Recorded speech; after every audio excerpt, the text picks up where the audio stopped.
The power of knowledge is undeniable, as it has the potential to be both a force for good and a catalyst for darkness. When wielded responsibly, knowledge can bring about remarkable advancements and improvements in society.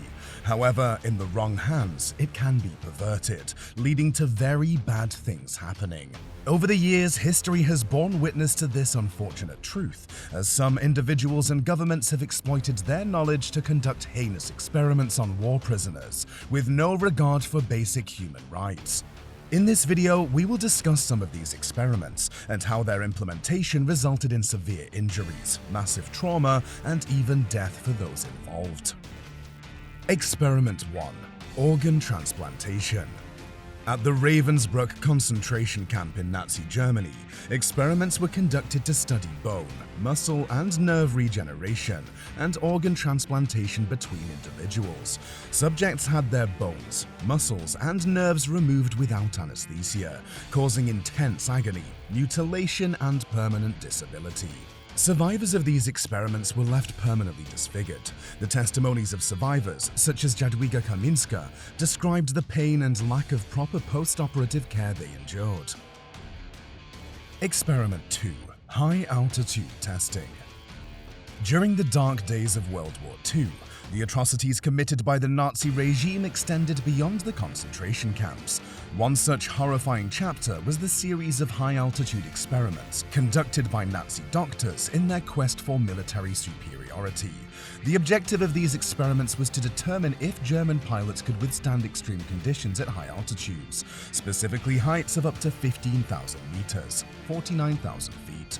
Prisoners, including innocent Jewish individuals, were subjected to these torturous experiments under the supervision of doctors such as Eduard Wirths and Aribert Heim. The prisoners were first placed in specially designed chambers where the air pressure could be adjusted to simulate the thin atmosphere encountered at extreme heights. The lower the air pressure drop, the more difficult it was for the prisoners to breathe as their bodies struggled to adapt to the conditions. Other symptoms such as dizziness, nausea, intense pain, and loss of consciousness were also observed during the experiment. Experiment 3. Experiments on twins. In some cases, kids were the lab rats used for the sadistic experiments. A German scientist named Joseph Mengele, also known as the Angel of Death, became infamous for this, as he conducted experiments on nearly 1,500 sets of imprisoned twins at the German concentration camp at Auschwitz. These experiments aimed to demonstrate the role of heredity in determining phenotypes and to increase German reproduction rates. The twins were subjected to amputations, infections with diseases, injections of dyes into their eyes to change color, and even attempts to create conjoined twins. One twin would often serve as a control, while the other underwent experimentation. The second twin would be killed for comparative analysis if the experimented twin died. Only very few people ended up surviving these experiments. Experiment 4. Sterilization and fertility experiments. Further driven by their twisted ideology, Nazi doctors conducted a series of sterilization and fertility experiments to develop efficient methods for mass sterilization. These experiments were part of the Nazis' more extensive eugenics program, which sought to control the population's genetic composition according to their warped beliefs. Among the prominent figures involved in these experiments was Dr. Karl Klauberg, a German gynecologist. He and his colleagues conducted their experiments primarily on female prisoners in Auschwitz and Ravensbrück concentration camps. One of the methods Klauberg introduced was to expose the women's reproductive organs to harmful levels of ionizing radiation from X-rays. This exposure severely damaged the ovaries and other reproductive tissues, leading to permanent infertility. The women subjected to this barbaric procedure also suffered immense pain, radiation burns, and other long-term health consequences. Surgical procedures were also employed in these experiments. Dr. Klauberg and his team conducted invasive surgeries on the female prisoners, attempting to alter or remove their reproductive organs. These surgeries were performed without consent, often in unsanitary conditions, and exposed the females to infectious diseases. Experiment 5. Biological warfare research.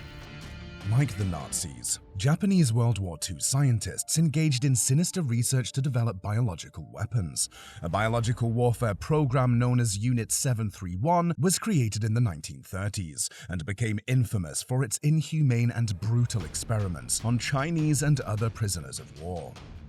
One of the primary objectives of Unit 731's research was to perfect the use of deadly pathogens as weapons of war. Prisoners became unwilling subjects, subjected to various tests including infectious diseases such as anthrax, plague, cholera, and botulism.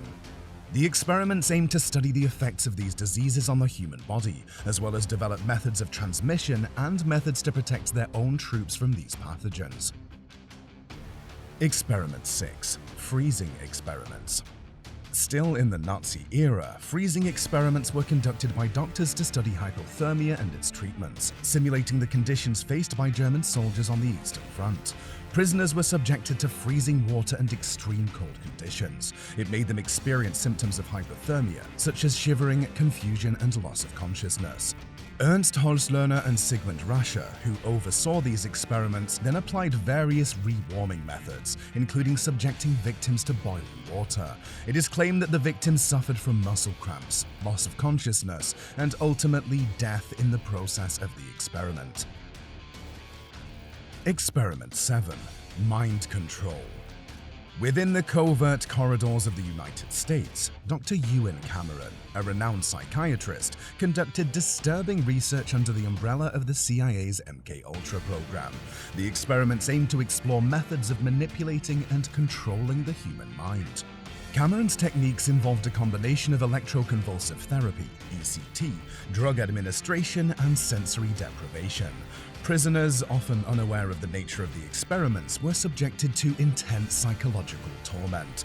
ECT was administered to induce seizures, while sensory deprivation techniques deprived subjects of their senses for prolonged periods. The intended result was to break down the individual's personality and erase their existing beliefs and behaviors to rebuild them according to desired patterns. However, the methods used resulted in severe psychological trauma. Many subjects experienced memory loss, confusion, and long-lasting emotional and cognitive impairments. The true extent of the experiments and the number of people affected remain unclear, as much of the documentation surrounding MKUltra was destroyed after evidence of the program got leaked. Experiment 8. Poison. More on the Soviet side. Grigory Myronovsky, a biochemist, gained infamy as Dr. Death for his role in overseeing Laboratory No. 1, the Soviet Union's notorious poison laboratory. Established in 1921 under various codenames, the laboratory aimed to develop tasteless, odorless chemicals for covert assassinations. Myronovsky conducted his sinister experiments on prisoners from Soviet prisoners, administering deadly substances such as mustard gas, ricin, digitoxin, curare, and cyanide.